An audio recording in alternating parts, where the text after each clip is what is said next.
on the National Working Committee of the Social Democratic Party, and particularly commend our chairman for being very forthright. You will agree with me that there's no gainsaying SDP is the most stable political party right now in the country. Each and every other political party has one thing or the other, one issue or the other, and of course it's not for me to go into those details. But of course, with the kind of steering leadership qualities which our chairman is offering, which is what democracy needs, especially at this point in time in Nigeria, we have come to say well done. We've come to give you a pat on the back. And of course, as the chairman of the party, to actually speak with you on what we need to be doing now on the floor of the Green Chamber in order to save democracy. Why do I say save democracy? It's only when you have stability you can give good leadership. Yeah. And of course, at the end of the day, we're extending an olive branch. Mr. Chairman, I want to take express permission and request that you waive barriers to entry to the flood of, I believe, my colleagues and Nigerians that will be coming to SDP, because I believe this is the party that has the divine mandate to take Nigeria to enviable heights. You will agree with me that we're about the only democracy, the only opposition party that exists right now due to our level of stability. And of course, just as I said, to reach out to my colleagues and to other well-meaning Nigerians to join us in this party to build Nigeria and to build democracy. Distinguished ladies and gentlemen, just like what my colleagues have said, we came here to commend the chairman, the national chairman of the SDP, and also Salah period, we felt that at least we could be able to come together and say happy Salah to the secretariat. And apart from that, believe me sincerely, between the National Assembly, most of our members as of today, they have been coming to us, knocking on our door that they want to become members of the SDP, this and that. And so we felt that at least we should be able to come and see the chairman, so that at least we could be able to tell him some of the things that are between our members from the National Assembly. They are willing to come and join the party, and also to mention some of the things that we are doing between the state level, Nasarawa State, what we go able to be, what we are doing presently. And apart from that, we are here to also create that cluster rapport between us and the national party. I want to assure you that the chairman of SDP in this country as of today is one of the best chairmen because of his transparency, and by the grace of God, the sky is going to be our limit. To our highly respected, high-ranking elected members of the House of Representatives, and of course, to show our deep appreciation for their commitment to the party, their dedication to their party, and ensuring that the party is well represented. All of you that are heading one media organization or the other, you are quite aware of the quality of contribution they are making in the National Assembly. So in SDP, we are proud of all of them. We have ranking senators, ranking members of the House of Reps. We have also elected members of the State Assembly in almost 6-7 states. We are proud of all of them. But let me say this.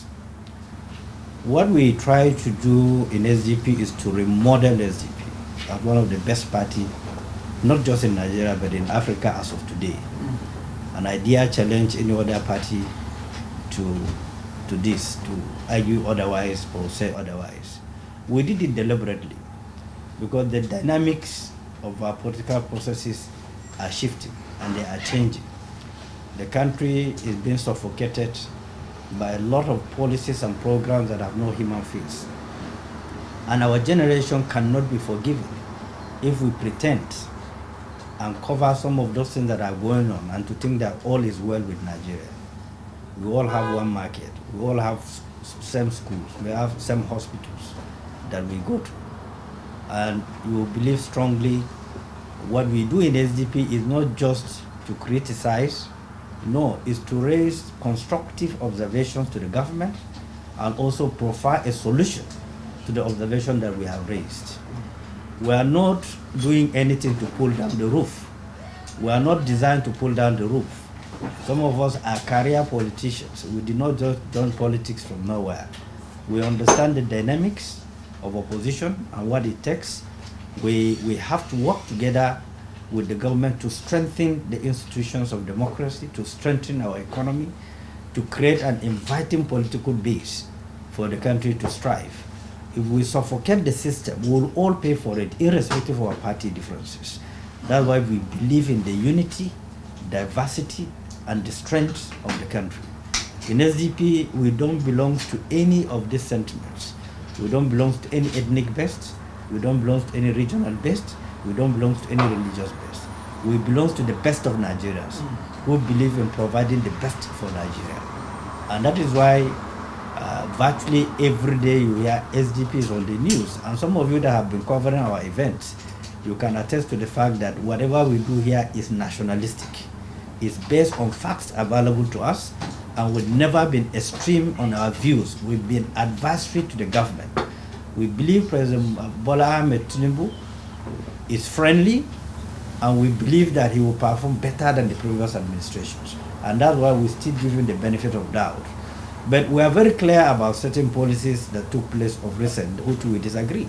First, we disagree with the way and the manner the subsidy was removed. We disagree with that. We thought that if the presidency would remove the subsidy, they would have done it on stages and monitor the implications of removing the subsidy, not 400% at a go that is choking the country today. We also strongly condemned the presentation by the Minister of Power and Steel to remove subsidy on energy, on electricity. There's no way the country can survive it. The country is struggling to be on its feet because of this subsidy, first subsidy that was removed. Now, if you remove 300% of electricity tariff, and you are basing your argument or your reasoning, with developed countries like UK and others where people don't off their deep freezers, it shows how myopic you are, how disconnected you are with the Nigerian reality. In our system, in our culture here, our families cook multiple of soups and they leave it in the fridge. And of course, you have a system where the energy goes off for 12 hours.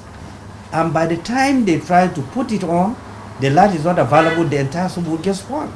So you don't make comparison between a system that is grappling even to bring light to its citizens than the system that have permanent lights availability for the stability, for the economic growth, and so on and so forth. And this will kill a lot of small businesses completely. People will be wiped out. The small economic stimulus that is moving the country will be out. There are people who survive on sale of soft drinks, and then if they cannot afford to buy simple credit units that will cool the drinks and people will buy, they are out of business. There are people that run grinding machines based on electricity. They also need to buy the units. Now the units increment will cripple those small businesses completely. So we advise the president, he should be mindful of some of these people who will come out with Western ideas that are contrary to our peculiarities as a nation, not to listen to them. He should listen to our issues that are on ground, that are seeable, that are touchable. He should work around it. He should try to circumvent it with human face, not to listen to people who want to run for governorship. They are looking for resources at all costs to milk the Nigerian out and then suffocate innocent people that are struggling to survive. So some of the policies, we believe they don't have human face. And the president who have been the governor and of opposition for 8 years in Lagos, who understand the dynamic of being in that position and an opposition party, we believe he must have a very collective, vibrant think tank that can give an advice. We also advise him, this party was the first party that addressed press conference before his swearing in and advised him to have an inclusive system, because APC lack the capacity to drive the country as it is today. They don't have the intellectual base to drive the system. So there are surplus of Nigerians that are all over the place that he needs to recruit to stabilize the country, to move the country forward. Fine, in the last 2 weeks or 3 weeks, the currency seems to be stable.